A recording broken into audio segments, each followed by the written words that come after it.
Before we begin this gripping tale of survival, determination, and human defiance, make sure to like, comment, and subscribe if you enjoy stories where humanity stares death in the face and plants a garden instead. Drop your thoughts below. What would you do if the galaxy abandoned an entire planet? Now let's dive in. The official verdict came in a tone as sterile as a death certificate.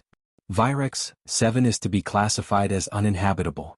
All terraforming operations are hereby terminated. No further colonization attempts will be sanctioned under Galactic Safety Code 871-3. The broadcast echoed across star systems, repeated in dozens of languages, accompanied by grainy drone footage of a red world shrouded in acidic fog and violent magnetic storms. The voice didn't tremble. It didn't question. It merely concluded. But humans are terrible at listening to conclusions. Far from the bureaucratic comfort of the Galactic Council chambers, inside a refurbished orbital drop pod humming with life support wheezes and retrofitted code, a man in worn-out combat boots stared silently at the planet rotating below. He watched it the way old soldiers watch battlefields they've already decided to die on. Not with fear. With resolve. Sergeant Elias Granger didn't believe in clean endings. He tightened the straps on his exosuit, the faded insignia of the United Earth Marines still visible on his shoulder. It was an antique now like him. His knuckles were scarred, one of his eyes half cybernetic, but his grip was steady. The world below was labeled suicidal by every AI model available. He didn't care. He didn't come here to survive. He came here to build something that would outlive him. A red flash cut across the viewport, the upper atmosphere burning with volatile storm activity. The computer tried one last time. Warning: atmospheric composition 67% corrosive vapor. Biochemical terrain remains unstable.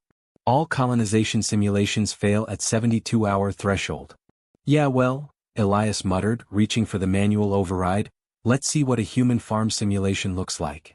The pod screamed as it entered the atmosphere. Red lightning cracked across the sky, dancing over the metal skin. Turbulence knocked supplies loose inside the cabin, and the emergency dampeners blinked out one by one. Elias held his breath as the pod punched through the final cloud layer.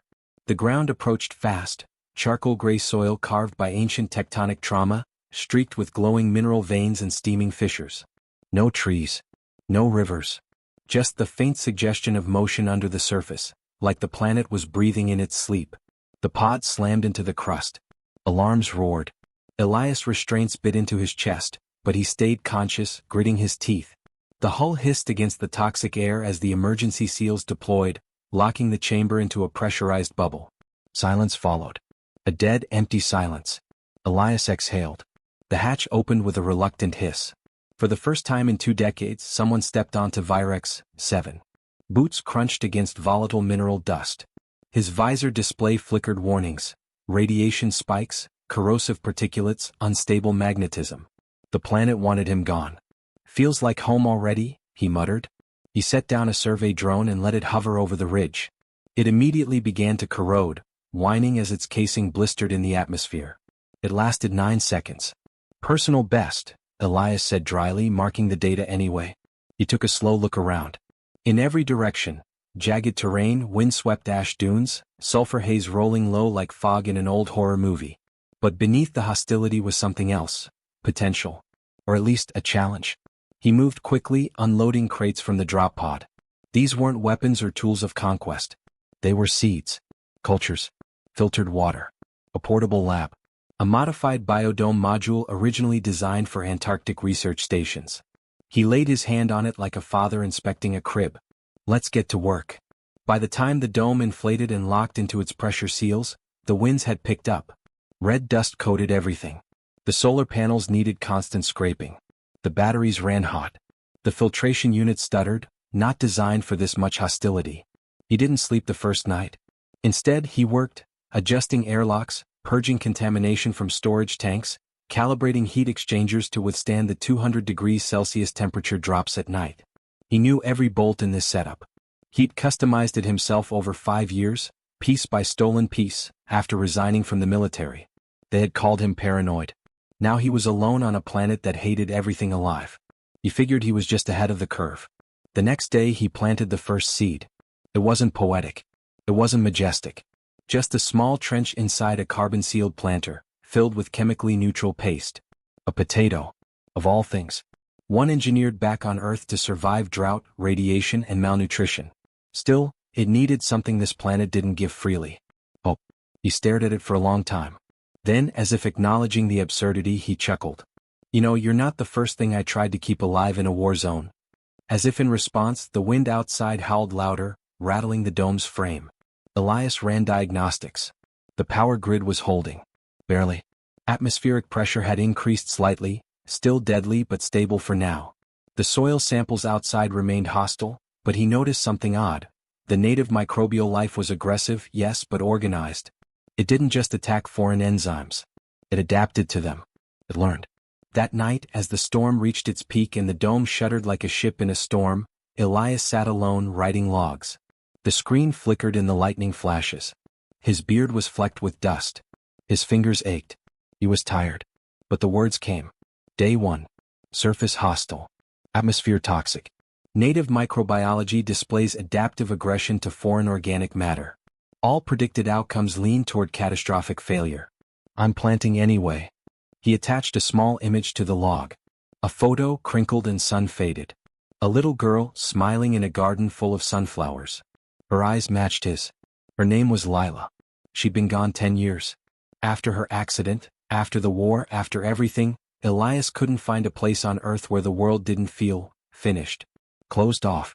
He wasn't suicidal. He just needed something bigger than grief. Something impossible. And they told him Virex 7 was impossible. Perfect. The following days blurred into routine. He fought the planet at every turn. Calcium deficiencies, sudden pressure drops, unknown spore blooms that clogged filters and triggered minor hallucinations. At one point he hallucinated Lila running between planters laughing. It didn't frighten him. She was why he was here. The potato didn't die. After a week it hadn't sprouted, but it hadn't rotted either. In this place that was a miracle. Elias studied the soil's behavior more closely. It wasn't killing the seed. It was inspecting it, sampling it, as if testing whether it deserved a place here. He smirked at the notion. Join the club. The next morning he spotted something green. At first he thought it was a reflection. Then he leaned in, visor pressed to the dome's inner lens. A single shoot. Barely more than a stem. Curved, fragile, trembling under the artificial light. He stared at it. Not blinking. Not moving. Then, after a full minute, he sat down heavily on the floor. No cheers. No dramatic music. Just silence. And a whisper. Hey there, little rebel. He typed a short message to the consortium linking the live camera feed. Your planet just grew its first Earth crop. Name's Spud 1. No reply came. Not yet. But millions of people across the outer colonies would be watching. Someone would notice. For now that wasn't the point. Elias lay down beside the planter, one hand resting near the soil. He looked at the thin green stem pushing against every known law of exobiology and he smiled. The planet hadn't welcomed him. But it hadn't killed him either. And maybe, just maybe, that was enough. The sprout didn't die the next day. Elias checked it first thing, still half-dressed, a cracked mug of instant coffee steaming in one hand. The biodome's internal systems were barely holding. Condensation clung to the interior walls, filters wheezed with each breath of processed air, and the recycled water line sputtered like it was reconsidering its life choices. But that green thread of life persisted. By day 4 it had doubled in height. It was small. Insignificant even. But its presence was impossible to ignore. It had no business surviving here, yet it was stubborn. Just like him. He began cataloging everything more rigorously: soil behavior, ambient electromagnetic fluctuations, microbial shifts in the hydrogel medium. Something strange was happening beneath the surface. It wasn't just that the seed had adapted. The environment had responded to it. There was no scientific explanation for that, at least not one that didn't verge on the speculative. That made Elias trust it more. Outside the world remained unchanged. Wind screamed across the plains, carrying sulfuric dust and microscopic razor shards of mineral glass. At night, temperatures plummeted, frosting the outer dome in a skin of carbon ice. The exosuit had to be patched 3 times already, and one of the auxiliary solar panels cracked under a pressure surge. He filed each report like he always had in the military, clear, methodical, clinical. But the tone of his logs shifted. He stopped calling Virex 7 uninhabitable. He started calling it difficult. On day 6, a new complication emerged. The second planter, containing a fast-growing strand of nutrient algae, collapsed. Not physically, it simply liquefied. The biomass melted into a black sludge, releasing a chemical signature Elias didn't recognize. The sensors flagged it as unknown biological activity. He ran every test in his toolkit. The conclusion was clear: it had been digested. He blinked at the readouts, then whispered, "You're not just hostile. You're hungry." The local biosphere, invisible to the naked eye, had consumed the algae as though it were a snack. It wasn't random chemical reaction. This was interaction. Elias leaned back, considering the implications. If the planet had evolved microscopic life capable of dissolving and absorbing complex organic structures, then it hadn't failed terraforming, it had resisted it. Every prior mission, every drone, every engineered enzyme had been treated as an invader. No wonder they failed. But he hadn't tried to dominate it. He just planted a potato. Elias stepped outside the dome the next morning with a new mindset. He wasn't here to conquer a wilderness. He was a guest in a house that didn't want company. The soil wasn't just dead matter. It was alive, reactive, maybe even defensive. That changed everything. He scouted a new perimeter, gathering rocks that hadn't corroded under the acidic rainfall. His gloves hissed as they brushed raw surfaces. He mapped mineral behavior, cataloged trace biochemical signatures, recorded atmospheric variance by the hour. His goal wasn't to terraform. It was to understand. Days passed. The second sprout survived. Then a third. He began modifying the dome's filtration systems to tolerate trace elements of the local biochemistry, letting some of the hostile environment in at controlled rates. It was risky, but he needed to see how the sprouts reacted in less than perfect conditions. They didn't thrive. But they didn't die either. Progress came at a cost. The dome's outer wall began to develop cracks, tiny, almost invisible, but spreading. The planet's chemistry was slowly breaking it down. Elias spent 2 straight days crawling along the structure, applying sealant, replacing compromised sections with reinforced alloy plates salvaged from the drop pod's landing gear. He caught a fever during one of those nights. Not a virus, just heat stress, oxygen imbalance, dehydration. He blacked out briefly while sealing a joint, waking with his face pressed against the cold metal floor. He didn't complain. He got up, finished the job. By day 12 he had names for the sprouts: Spud 1, 2, and 3. The fourth one failed, melted like the algae. That one he buried. Not ceremoniously. Just quietly. It wasn't until day 15 that he spoke to the planet. He wasn't losing it. Not yet. But as he worked, sweating under artificial lights while outside the storms raged and the soil hissed in silence, he muttered to it. "You really don't want us here, do you?" He poured water into the planters. "But I'm not here to build cities. I'm here to grow lunch." He adjusted the UV frequency, trying to match solar wavelengths more closely. "I think we got off on the wrong foot." The power grid surged again. He swore under his breath, jumped to the controls. The diagnostics blinked in warning red: voltage spike, trace ion interference. Local radiation patterns were peaking again. He shut down non-essential systems, routed battery flow, and waited. The storm passed. The systems held. But one of the sprouts, Spud 2, had collapsed. He knelt beside it, inspecting the roots. They'd been severed. Not by trauma but by decay. A new microbial strain had emerged in the planter, likely mutated by the elevated background radiation. Elias sampled it. It moved faster than expected under magnification. He stared at it through the lens. "You're evolving with us now, aren't you?" This wasn't a static ecosystem. It was a reactive, dynamic network of defense and adaptation. Virex 7 wasn't sterile or barren. It was occupied. Just not by anything recognizable. That made it dangerous. And beautiful. Elias adjusted his strategy. He stopped isolating the planters from the outside environment entirely. Instead, he began introducing select soil samples into controlled growth chambers, observing how the alien microflora behaved under exposure to earth-grown organics. Some strains attacked. Others ignored. A few appeared to retreat, avoiding interaction entirely. Patterns emerged. The planet wasn't random. It had rules, logic, even a sort of balance. He started talking in his logs again, not just reports but reflections. "I think the planet's not trying to kill us. It's testing us. We keep showing up with machines and drones and sterile domes, trying to override its code. Maybe all it wanted was someone to listen first." He didn't share those logs. Not yet. They were for him. On day 18 the biggest breakthrough arrived without warning. Spud 3 bloomed. A tiny white flower opened in the artificial light, its petals trembling. The soil, now laced with trace amounts of local mineral composite, and Elias's carefully cultivated Earth-native microbial colony, held firm. The roots had woven into the soil rather than resisting it. Integration. He stared at it, heart pounding. Then he laughed, a deep, raspy sound that startled even him. "You stubborn little miracle." Outside, a tremor shook the ground. Not large but unmistakable. He checked seismic readings. Subterranean movement. Not tectonic, organic. The biosphere was shifting again, either in reaction to the integrated colony or to the sustained human presence. He didn't care. He opened the comms link and transmitted a new log to the off-world monitoring station. First successful bloom of Earth-native flora achieved under integrated hybrid soil conditions. Virex 7 is not uninhabitable. Just misunderstood. Recommend reclassification. High risk but cultivable with adaptive biological strategy. He didn't expect a response. But he made sure the camera feed showed the flower clearly. That night he allowed himself one indulgence. He brought out a sealed packet, Earth whiskey, one of the few personal items he'd carried. He poured a shot into a metal cup, raised it toward the sprout, then upward toward the sky he couldn't see through the storm. To Lila. He drank it slowly, letting the burn settle in his chest. Then he returned to work. The next morning something waited at the edge of the dome.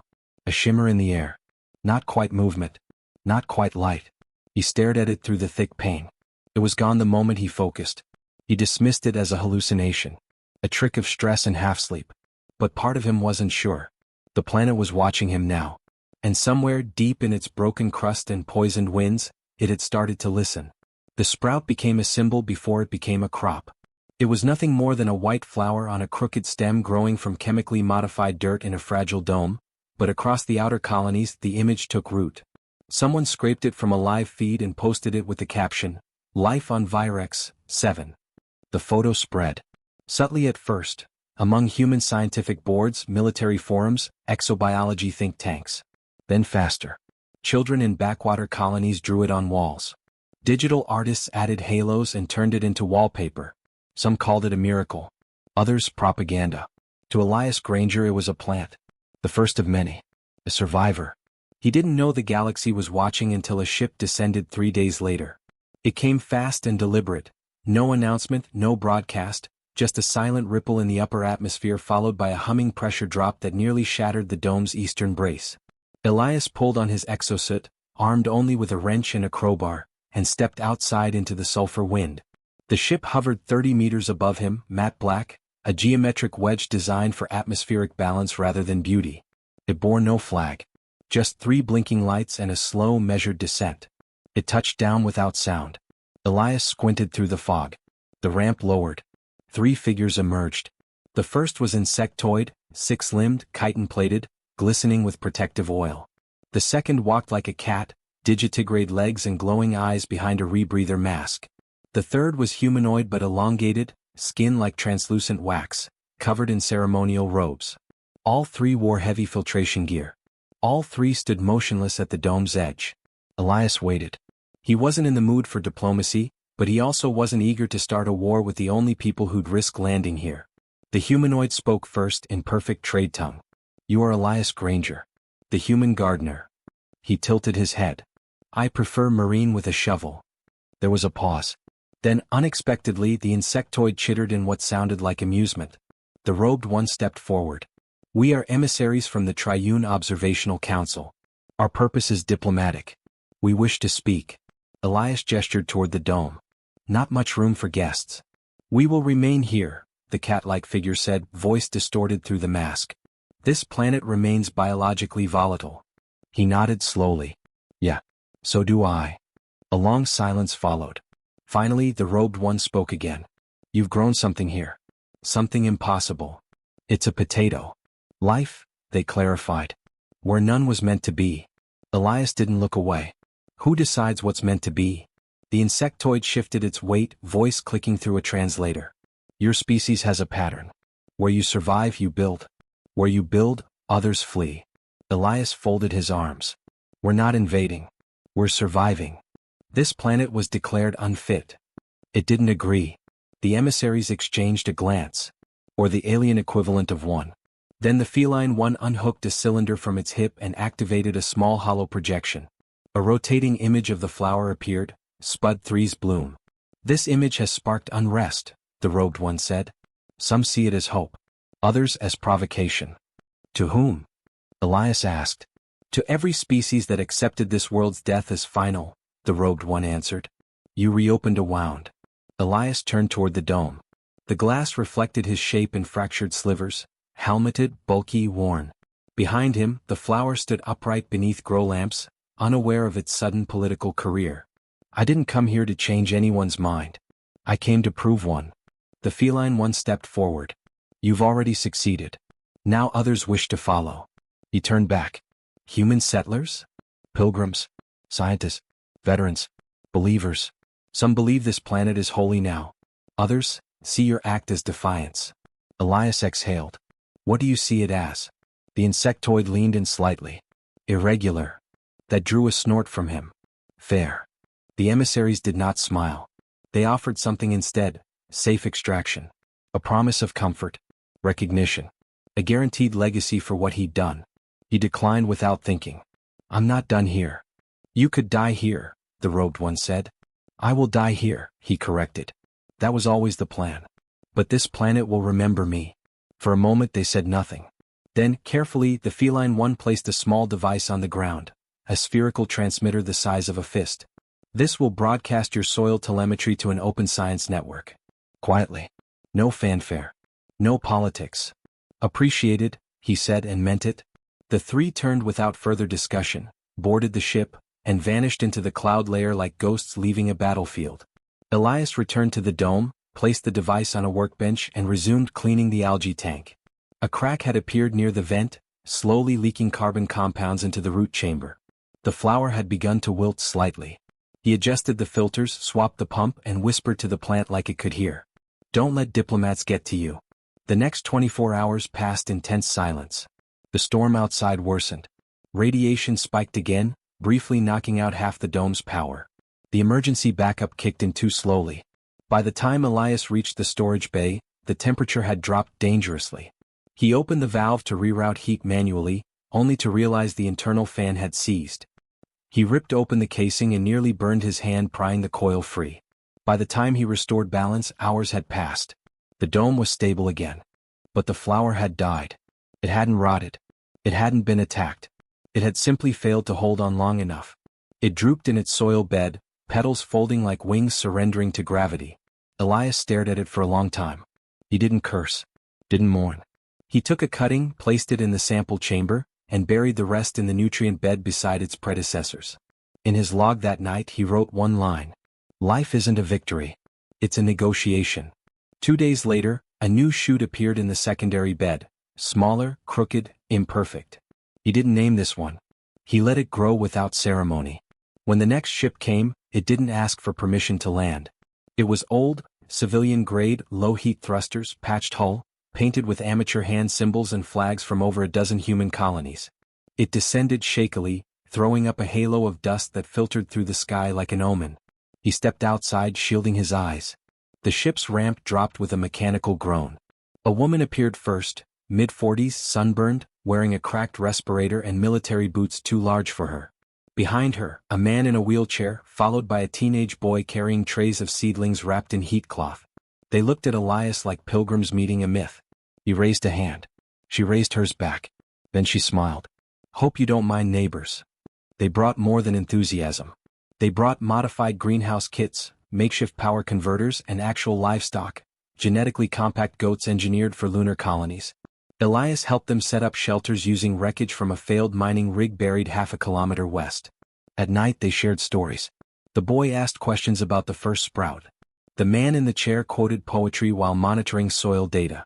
The woman showed Elias a notebook full of designs for hybrid farm domes built to bend instead of resist under pressure.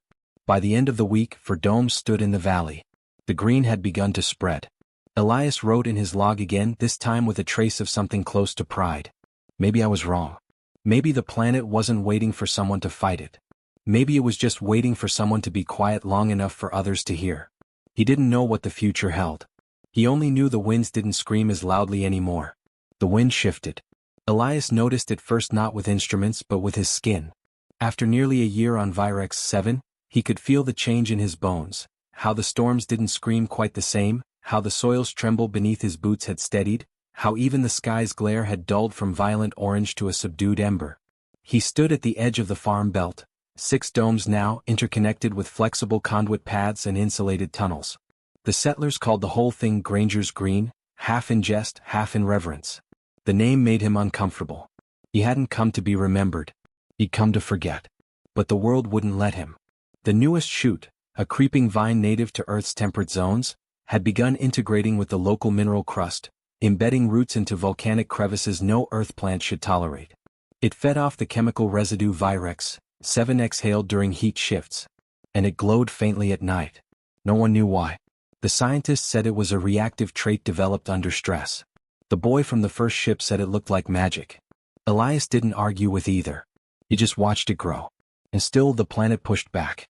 The first tremors began 2 weeks into the 3rd planting season. Subsurface scans lit up with activity, pockets of thermal buildup, slow-motion seismic flutters, readings that didn't match tectonic plates but instead suggested something alive. Or at least something aware. Elias recognized the pattern before the others did. He'd seen it once in the war on a terraforming mission gone wrong, when an AI-driven soil enrichment protocol triggered a planet-wide fungal feedback loop. The symptoms were always the same: slow surges, gas pressure changes, microbial bursts in unpredictable sectors. Then collapse.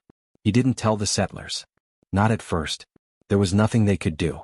No ship would arrive in time. No bunker could withstand a full biosphere revolt. And so, for 3 days he said nothing. Until the dome cracked. It happened just after midnight. A sharp sound like ice splitting, followed by a long groan as the eastern biodome support strut bent inward, stress sensors flashing red. Elias was there within minutes, already in his suit, patch kit in hand. The vines had overgrown the outer wall, feeding too deeply on the mineral layers. They weren't just growing anymore. They were mining. He cut them loose by hand. By sunrise, 4 families had evacuated to the main dome. The air filters were overwhelmed. The goats panicked. The temperature dropped 10 degrees in half an hour. And then the real storm came. It rose over the horizon like a solid wall, dark and glimmering, made of more than wind, ash, spores, glass particles and static-charged vapor, moving with coordinated force. It wasn't natural. It was deliberate. The planet wasn't retaliating. It was evolving. The settlers gathered inside the central dome, watching it approach.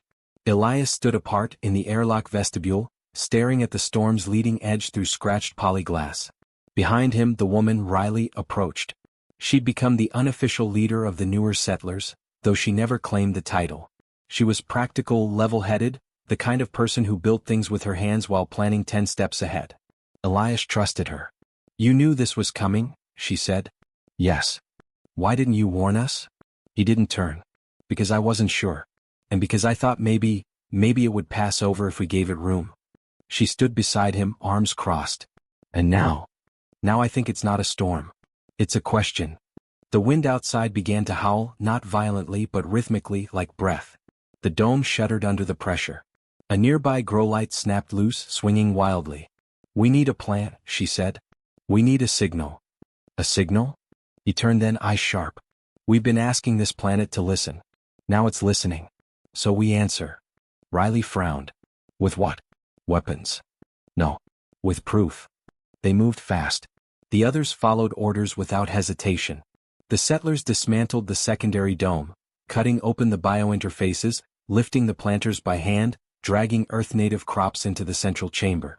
Elias rewired the grow lamps into a ring, powered by reserve cells, then rotated the beds outward like petals.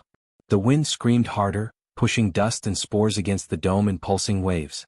Elias stepped outside, tethered only by a winch line, holding a solar flare in one hand. He ignited it and slammed it into the ground beside the dome, illuminating the plants inside through the translucent walls. The storm paused. For a moment, only a heartbeat. It hesitated. And then the strangest thing happened. The spore clouds dispersed upward. No explosion. No strike. No collapse. The wind changed direction. It circled the dome. Once. Twice. Then broke apart. Elias stood motionless, his helmet lens fogging from his breath. He waited until the tremor stopped, until the soil stopped vibrating beneath his feet, until even the red haze in the air began to lift. Only then did he return inside, shaking dust from his boots like ash from a funeral. No one spoke for a long time. The planet had heard.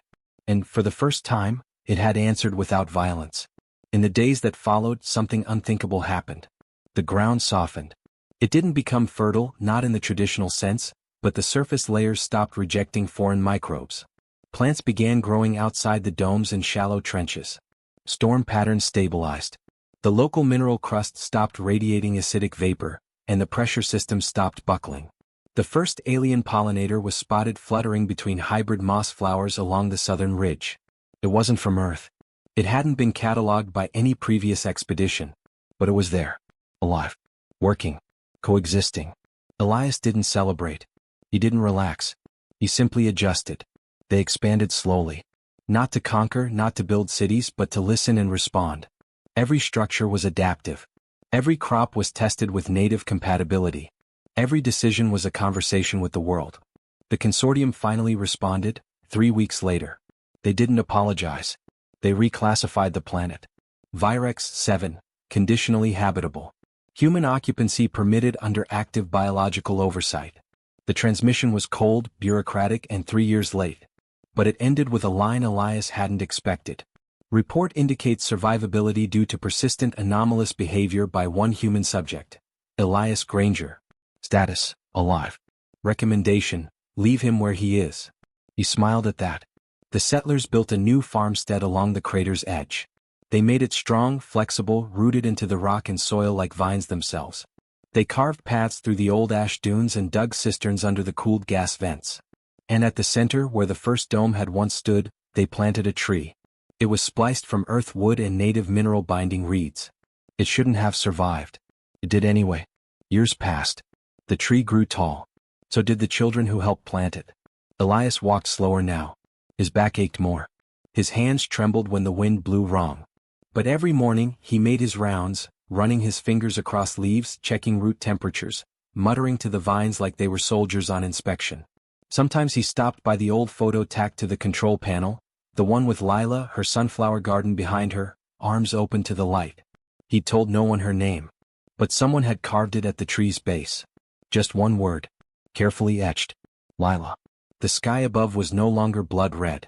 It had softened to a burnt orange, streaked with pale green as the upper atmosphere shifted in chemical makeup. No longer hostile. Still volatile. Still unpredictable. But no longer angry. Elias stood beneath the tree, cane in hand, and watched the children chase a goat across the field. He closed his eyes and listened, not for silence but for balance. And found it. The planet was alive. And now so was he. The wind passed through the trees, through the domes, through the deep veins of soil and stone, no longer screaming but singing. A rhythm. A breath. A name. Granger's Green. The planet had learned it. And it would never forget.